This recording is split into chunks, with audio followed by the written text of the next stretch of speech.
Seja bem-vindo ao Leitura Bíblica Diária.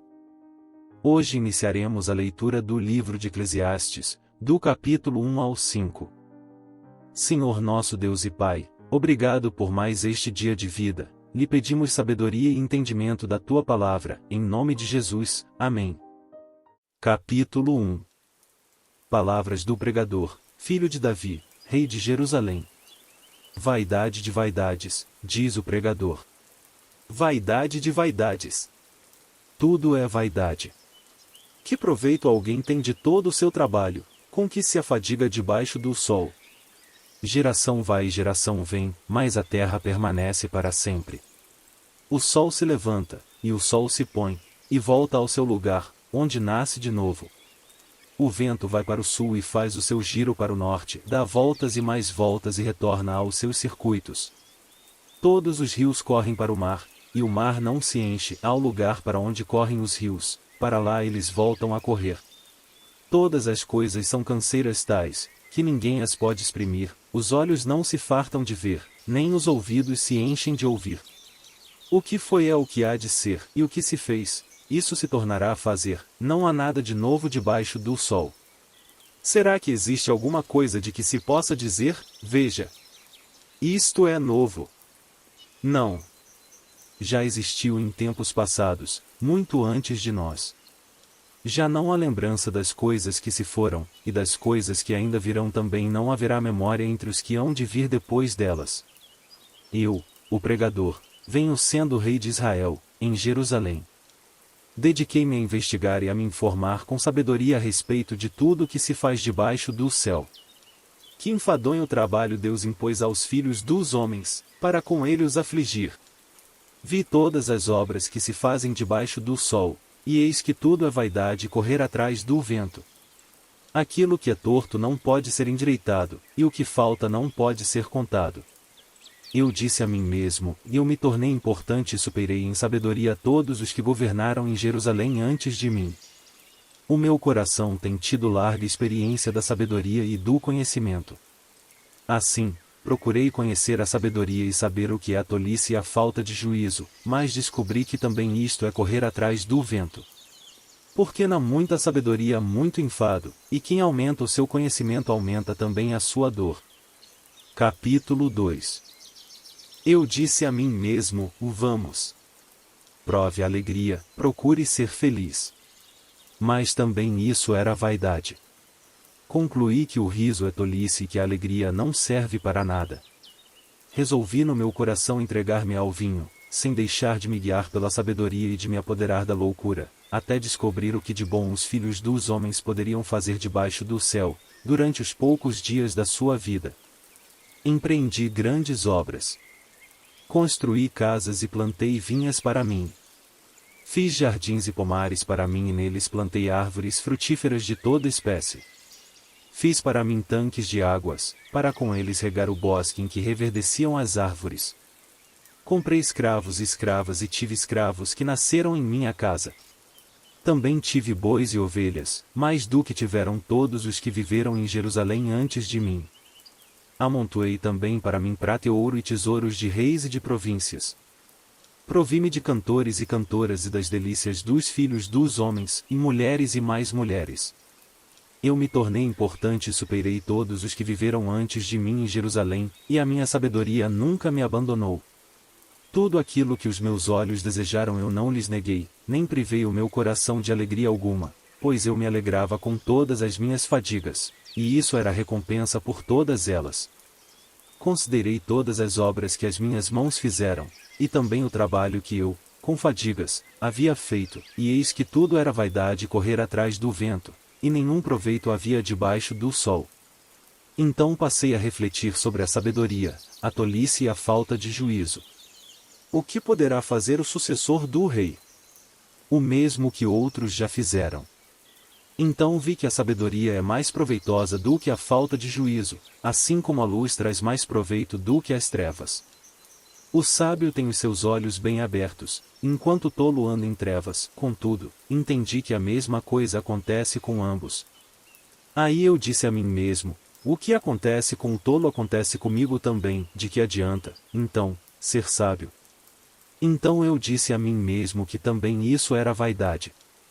Pois nem o sábio nem o tolo serão lembrados para sempre, pois, passados alguns dias, tudo cai no esquecimento. Ah! O sábio morre do mesmo modo que o tolo. Por isso perdi o gosto pela vida, pois me foi pesado demais o trabalho que se faz debaixo do sol. Sim, tudo é vaidade e correr atrás do vento. Também perdi o gosto por todo o meu trabalho, com que me afadiguei debaixo do sol, pois o resultado de tudo isso ficará para quem vier depois de mim. E quem pode dizer se ele será um sábio ou um tolo? No entanto, ele terá domínio sobre todo o ganho das minhas fadigas e sabedoria debaixo do sol. Também isto é vaidade. Então tratei de fazer com que o meu coração perdesse a esperança de todo o trabalho com que me afadiguei debaixo do sol. Porque uma pessoa pode fazer o seu trabalho com sabedoria, conhecimento e habilidade, mas deixará o seu ganho como herança a quem por ele não se esforçou. Também isto é vaidade e grande mal. Pois que proveito alguém tem de todo o seu trabalho e da fadiga do seu coração, em que anda trabalhando debaixo do sol?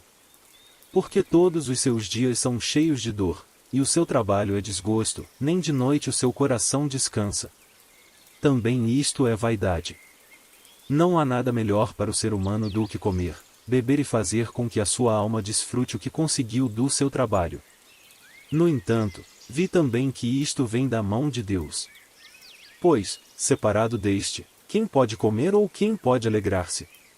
Porque Deus dá sabedoria, conhecimento e prazer à pessoa que lhe agrada, mas ao pecador dá trabalho, para que ele ajunte e amontoe, a fim de dar àquele que agrada a Deus. Também isto é vaidade e correr atrás do vento. Capítulo 3. Tudo tem o seu tempo determinado, e há tempo para todo propósito debaixo do céu. Há tempo de nascer e tempo de morrer, tempo de plantar e tempo de arrancar o que se plantou. Tempo de matar e tempo de curar, tempo de derrubar e tempo de construir.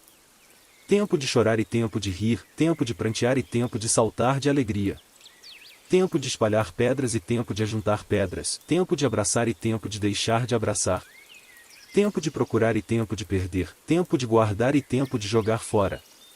Tempo de rasgar e tempo de costurar, tempo de ficar calado e tempo de falar. Tempo de amar e tempo de odiar, tempo de guerra e tempo de paz. Que proveito tem o trabalhador naquilo com que se afadiga? Vi o trabalho que Deus impôs aos filhos dos homens, para com ele os afligir. Deus fez tudo formoso no seu devido tempo. Também pôs a eternidade no coração do ser humano, sem que este possa descobrir as obras que Deus fez desde o princípio até o fim. Sei que não há nada melhor para o ser humano do que alegrar-se e aproveitar a vida ao máximo. Sei também que poder comer, beber e desfrutar o que se conseguiu com todo o trabalho é dom de Deus. Sei que tudo que Deus faz durará eternamente, sem que nada possa ser acrescentado nem tirado, e que Deus faz isto para que as pessoas o temam.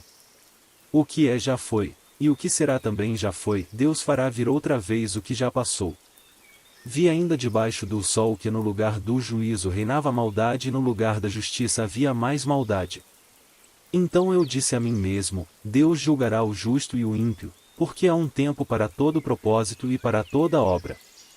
Eu disse mais, e isto é por causa dos filhos dos homens, para que Deus os prove, e eles vejam que são em si mesmos como os animais. Porque o mesmo que acontece com os filhos dos homens acontece com os animais, como morre um, assim morre o outro. Todos têm o mesmo fôlego de vida, e o ser humano não tem nenhuma vantagem sobre os animais. Porque tudo é vaidade. Todos vão para o mesmo lugar, todos procedem do pó e ao pó voltarão. Quem sabe se o fôlego de vida dos filhos dos homens se dirige para cima e o dos animais para baixo, para a terra. Assim, percebi que não há nada melhor para o ser humano do que desfrutar do seu trabalho, porque essa é a sua recompensa. Pois quem o fará voltar para ver o que será depois dele? Capítulo 4. Vi ainda todas as opressões praticadas debaixo do sol, vi as lágrimas dos que foram oprimidos, sem que ninguém os consolasse, vi a violência na mão dos opressores, sem que ninguém consolasse os oprimidos. Por isso considero mais felizes os que já morreram, mais do que os que ainda vivem. Porém mais feliz do que uns e outros é aquele que ainda não nasceu e não viu as mais obras que se fazem debaixo do sol. Então vi que toda fadiga e toda habilidade no trabalho provém da inveja do ser humano contra o seu próximo. Também isto é vaidade e correr atrás do vento. O tolo cruza os braços e destrói a si mesmo. Melhor é um punhado de descanso do que ambas as mãos cheias de trabalho e correr atrás do vento. Então considerei outra vaidade debaixo do sol. Um homem sem ninguém, que não tem filhos nem irmãos, mas que não cessa de trabalhar e cujos olhos não se fartam de riquezas. E ele não pergunta, para quem estou trabalhando, se não aproveito as coisas boas da vida? Também isto é vaidade e enfadonha o trabalho.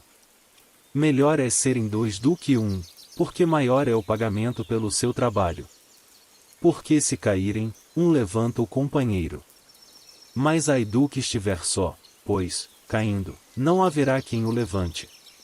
Também, se dois dormirem juntos, eles se aquecerão, mas, se for um sozinho, como se aquecerá? Se alguém quiser dominar um deles, os dois poderão resistir. O cordão de 3 dobras não se rompe com facilidade. Melhor é o jovem pobre sábio do que o rei velho e tolo, que já não se deixa admoestar. Porque ele saiu da prisão para reinar, embora tenha nascido pobre em seu reino. Vi todos os viventes que andam debaixo do sol com o jovem sucessor, que ficará em lugar do rei. Era sem conta todo o povo que ele dominava, mas os que virão depois não estarão contentes com ele. Na verdade, também isto é vaidade e correr atrás do vento. Capítulo 5. Guarde o pé, quando você entrar na casa de Deus. Chegar-se para ouvir é melhor do que oferecer um sacrifício de tolos, que fazem o mal sem se dar conta. Que a sua boca não se precipite, nem se apresse o seu coração em pronunciar uma palavra diante de Deus. Porque Deus está nos céus, e você, aqui na terra. Portanto, sejam poucas as suas palavras. Porque das muitas preocupações vêm os sonhos, e do muito falar, palavras tolas. Quando você fizer algum voto a Deus, não demore a cumpri-lo, pois ele não se agrada de tolos. Cumpra o voto que você faz. Melhor é não fazer voto do que fazer e não cumprir. Não consinta que a sua boca o leve a pecar, nem diga ao mensageiro de Deus que foi descuido. Por que fazer com que Deus fique irado por causa do que você diz e deixar que ele destrua o que você fez? Porque, como na multidão dos sonhos a vaidade, assim também nas muitas palavras. Portanto, tema a Deus. Se você notar em alguma província opressão de pobres e roubo em lugar do direito e da justiça, não fique admirado com isso, porque o que está num posto elevado tem acima de si outro mais elevado que o explora, e sobre estes há ainda outros mais elevados que também exploram. O proveito da terra é para todos, até o rei se serve do campo. Quem ama o dinheiro jamais se fartará de dinheiro, e quem ama a abundância nunca ficará satisfeito com o que ganha. Também isto é vaidade. Onde os bens se multiplicam, também se multiplicam os que deles comem. E que proveito têm os donos, a não ser o de ver esses bens com os seus olhos? Doce é o sono do trabalhador, quer coma pouco, quer muito, mas a fartura do rico não o deixa dormir. Há um grave mal que vi debaixo do sol, das riquezas que os seus donos guardam para o seu próprio prejuízo.